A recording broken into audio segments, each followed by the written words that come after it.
Okay, so here is the snow day video about the significance test for 9.3. Essentially, what you should do is make sure you fill these into your notes. You can pause the videos at any point because I know there's a lot of writing. Make sure you get things filled in and you're understanding what's going on. So if you have your Chapter 9 notes, we are going to go back to the penny example where we're trying to figure out the average age of the pennies that I have. So what we came up with so far, at least I think we did, was the state part of the process, and we had to just essentially, again, put in our hypotheses, keeping in mind the only main difference with these is that, you have a mu in your hypothesis instead of a p, which would indicate a proportion. So we're looking at the true mean age of pennies, no longer looking at proportions. And we're deciding to do not equal to. So that's a two-sided test. Remember, we linked that to our confidence interval that we made. So we said we could get a sample here, or we have something here, and we're 90% confident that our average age of our pennies is 22, is in between here somewhere, and that would allow us then to also test this at a 10% level of significance, because there would be 10% total left on either sides of the interval.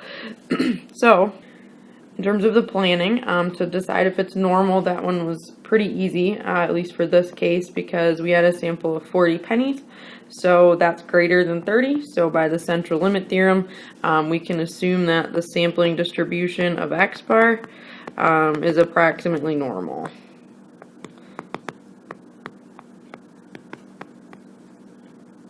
So we also have to check the random condition, which was a simple random sample of 40 pennies, and we're going to assume that 40 is less than a tenth of the thousands of pennies that I have in my jar.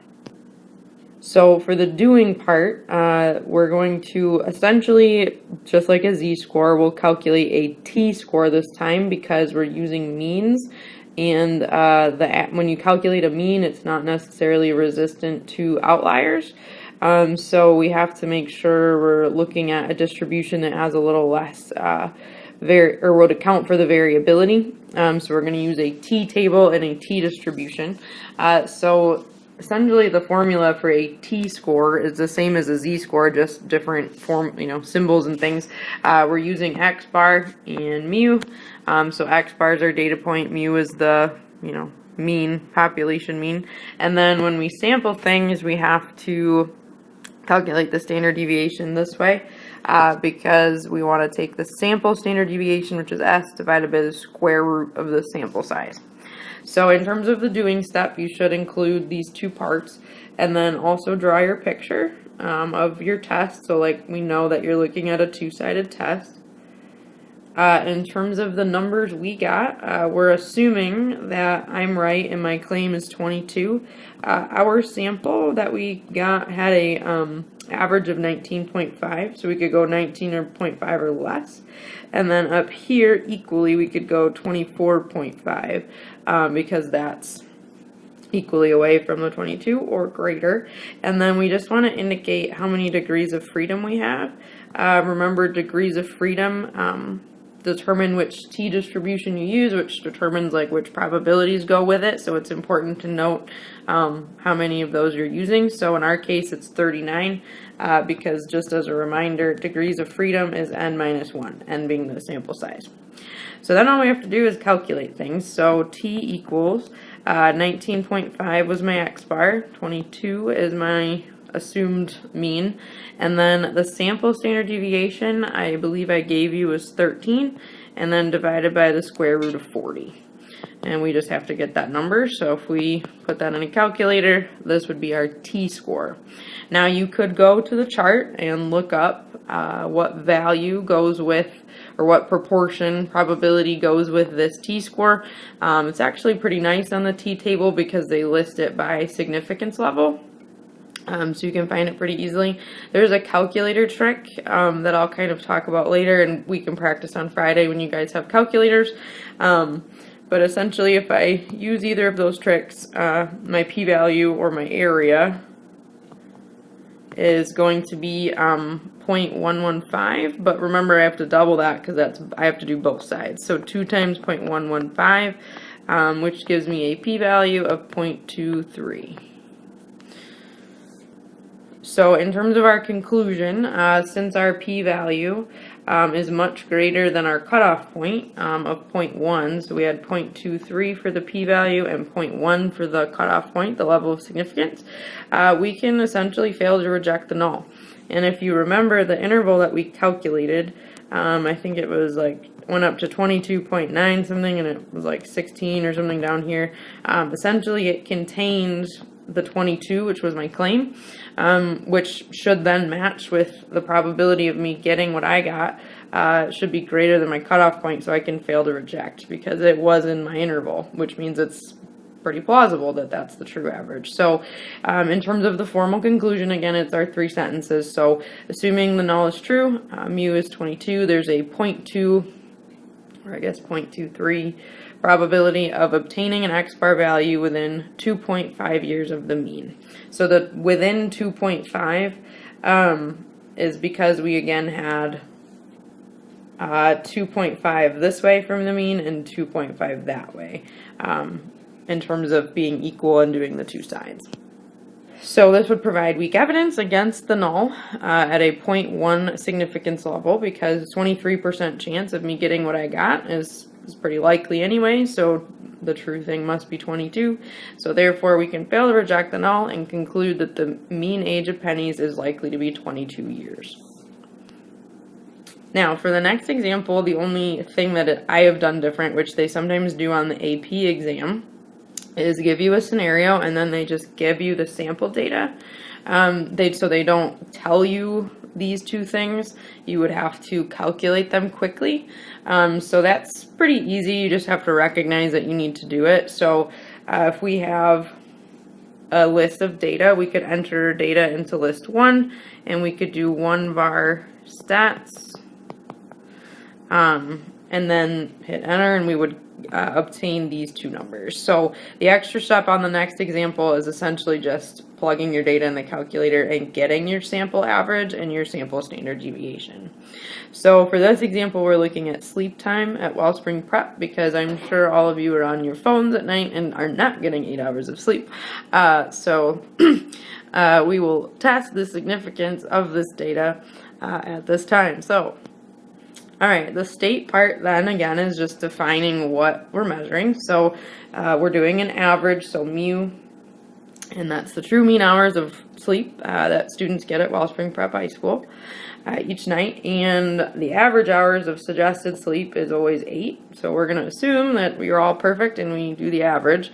I'm also guilty of getting less than 8 hours, but we'll assume the alternative. I think students get less than 8 hours, so we'll look at that. Mu is less than 8, and we will do the defaulted 0.05 level of significance.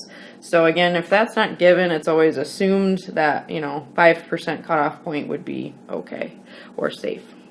Now the conditions, the only one that's really going to change for you is the normal condition. So when we do means, the only way we can automatically assume the sampling distribution will be normal is if we have a sample size of 30.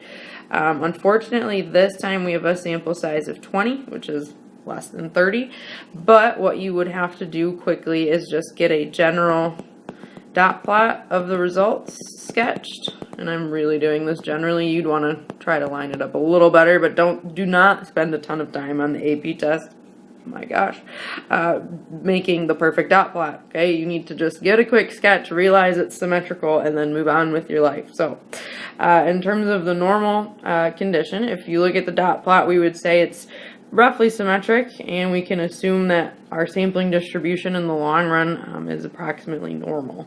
So we took a simple random sample of 20 kids, so that's met, and we're going to assume Wellspring Prep grew a whole bunch and we have a lot of students, so then we meet our 10% condition, and then we can do the test.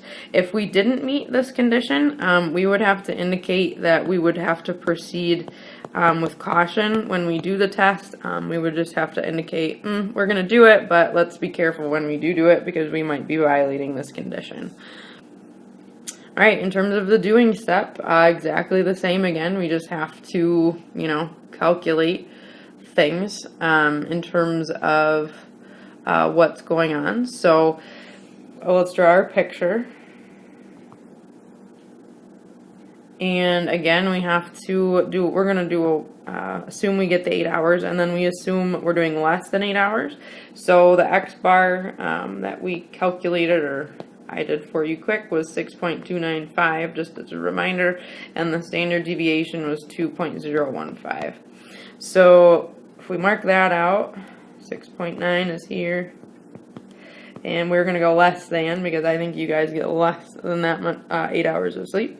So that goes there. If we look at our degrees of freedom, this would be a t-distribution with degrees of freedom of 19 that we're going to allow.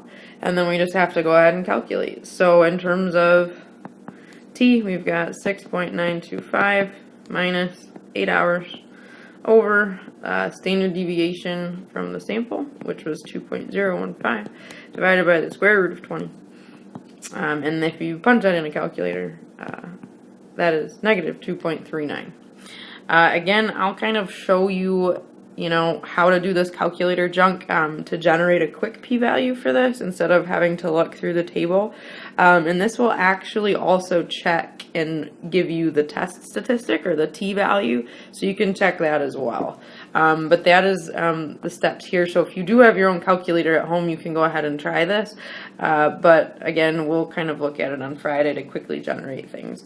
So in this case, the p-value, it's one side. So whatever I get, off my calculator or my chart, that is what it is. So this is my p-value, 0.014. So in terms of our conclusion, I am going to be right here because you're high schoolers and you probably don't get 8 hours of sleep a night, but just wait for college, it gets worse. Assuming that the null is true, we get a mean of 8 hours of sleep. There is a 0.014, so there's my p-value. Probability of obtaining an X bar, so our sample 6.95 or less, purely by chance. So that's our interpretation of our results. So this gives us strong evidence against the null because 0.014 is less than, our cutoff point that we're allowing. So therefore we reject the null and can conclude that the mean number of hours of sleep of Wellspring Prep students get each night is probably less than 8 hours. So that would be another example, just with the extra step of calculating your average and standard deviation from raw data. But the logic and the process is still the same. All right, so for this example, this is a popular one that showed up quite a bit on the AP exam in the free response, and it's called essentially a matched pairs design. So we can also test kind of the significance of an experiment and kind of our results that we get from an experiment. So are the differences that we see when we give a treatment to somebody, are those significant enough for me to think about if I can, go with this treatment, or if it's making an effect, essentially. So this is called a matched pairs design of an experiment, and we're going to do a t-test, but it's going to be a matched pairs t-test because we're doing an experiment. So once I figure that out in this problem, the rest of it is the same. So we just have to throw our numbers in, get our t-score, generate our p-value, and the rest of the 4 steps are literally the same. But what we're taking into account is that we've done an experiment. So when you do an experiment, you're also always comparing the results. So we have to specifically look at how the results are different from each other. So kind of like a before and after. So in terms of doing our test, we're looking at the differences. Okay, differences. Notice this is important. Okay, the differences between our results. So you're not looking at just the after effect or whatever, you're looking at the difference in the results because you're imposing a treatment which you're hoping is making a difference, and you're hoping it's making a significant enough of a difference where you can assume that it is, or you're going to conclude that it's effective. So going into the experiment, you're essentially assuming that it's not effective, maybe it won't work, and then you're hoping for the alternative that it does work. So let's actually look at that and what we would have to do. So this is a popular example on the AP test. They'll give you some data and you need to recognize that it is an experiment that's happening. So we have groups of students here, and the 10 students were given a placebo pill and they took the test, and then they were given the SMART pill and they took the test, and we need to see what the difference is between the placebo, which would be our control, and the SMART pill. So for example, we would have to first calculate the differences between these values. So specifically, we need to define like how we're going to look at that. So if I think that the pill is effective, then these test scores after taking the pill should be higher than these test scores. So what I'm looking at is the difference specifically if I take the pill scores minus the placebo. Okay, and we should see hopefully a positive difference across the board. So if I do that math just between all of these numbers, I'll take like 91 minus 89 and I'll get -2. And if I keep doing that, so pill value minus placebo value, I'll get +2. Here I'll get a +9 as my difference, -3, so this person dropped when they took the SMART pill, -2 plus 10, plus 6, a difference of 0, difference of 5 in the positive direction for the pill, 4, and then 12. So then on your calculator, you would have to input quickly this list.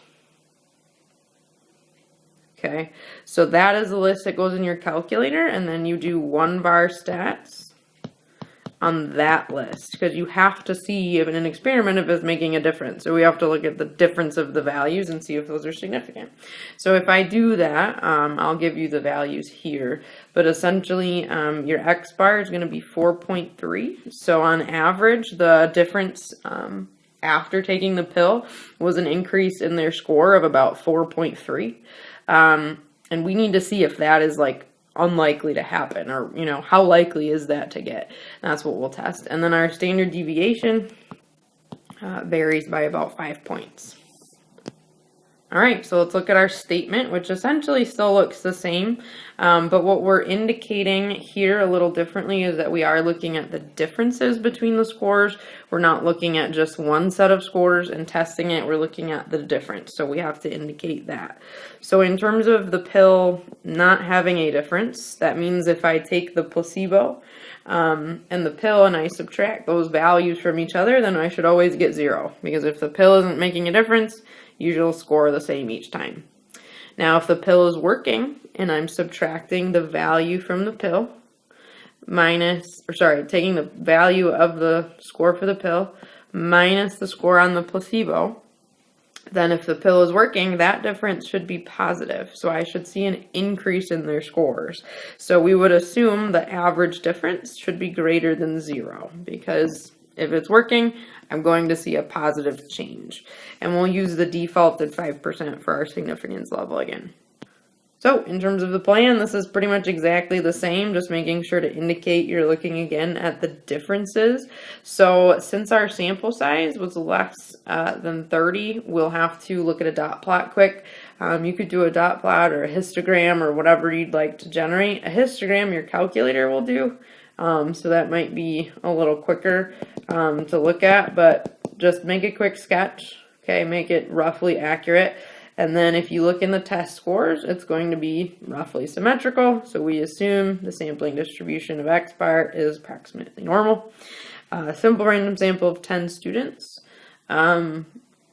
which is fine, and then making sure in this one, we randomly assigned the treatment. So that since it's an experiment, remember when we do an experiment, we have to randomly assign the treatment. So that is one thing you'll have to indicate in these types of problems. Independent is, we're going to assume, again, we have a large school and we can do that. So, all right, so the doing part, again, exactly the same. We just have to, put our formulas. You could also use a calculator trick here, which I can show you again on Friday. But in terms of our picture, we're assuming the pill does not make a difference. So in the long run, we would center at 0. Our statistic that we got was 4.3, so we did see a positive difference, which is promising, but we need to test how likely that is in the end. So again, we have to indicate our degrees of freedom. So we have 10 people we sampled, so the degrees of freedom would be 9 and minus 1. And then when I do my calculations, you're just indicating you're looking at the difference. So you may want to do that here, looking at the difference in those scores. So T equals, our average difference was 4.3 minus 0, 5.10 divided by square root of 10. And then if we do that on the calculator, we get a T-score of 2.67. If I look up the area, I could do it on the chart. You just need to make sure in this case we're doing 1 minus because you're looking at greater than for the difference. So that would just be one thing to note if you use the table. If you do the calculator trick, you don't have to worry about any of that. It just gives you the p-value right away, which is nice and quick. So this p-value ends up being, when it's calculated out on the calculator, ends up being 0.0128. So that's pretty good evidence right now. I mean, it's less than our cutoff point. So hey, this smart pill must be working. So in terms of our conclusion, if we assume that there will be no difference, we have a 0.0128 probability of obtaining an X-bar, again, of the differences in scores of 4.3 or greater, purely by chance. So that means if I'm seeing that large of a difference, then this pill must be working, because that shouldn't happen if it doesn't work. So I had a very low chance of seeing that sort of a difference if the pill is having a minimal effect. So that means it's got to be working. So this would provide strong evidence against the original claim that it doesn't work at 5%, and therefore we're going to reject the null and can conclude that the mean difference in scores is greater than 0. All right, so just to kind of wrap up, we looked at how to do a significance test with a mean, so a t-test. And then the other thing we looked at is if we do an experiment, which is still a t-test, but we're looking at a matched pairs experiment in terms of looking at the difference between some scores or difference between our results. So in terms of your assignment, what you should do is go ahead and try in the notes. So the matched pairs examples were from 9.3 part 2. You should look at example 2 in there, which talks about comparing scores on a standardized test after there has been a curriculum change. So go ahead and try that one as much as you can in terms of writing all the steps out. If you don't have a calculator, I will tell you for that example, your t-value will end up being 1.299 and your p-value ends up being 0.0975. But what you should do is make sure you can write out all of the other steps. So given that information, what conclusion would you do? Make sure you can check the conditions and correctly write that out, etc. But here are those in case you do not have a calculator. So you should complete that example and then go ahead and answer the Google form on Google Classroom. So I know that you've kind of watched the video and I can see what you got from it. And then there's a multiple choice worksheet with a few problems on it that will be attached to the post on Google Classroom as well. So if you have any questions before Friday, please email me, or I have tutoring on Thursday that you can come in and see me with. But I'm trusting that you're watching this and giving this a shot. So we'll wrap up and review everything on Friday and practice some things together now that you've previewed and kind of know a little better what is going on in 9.3.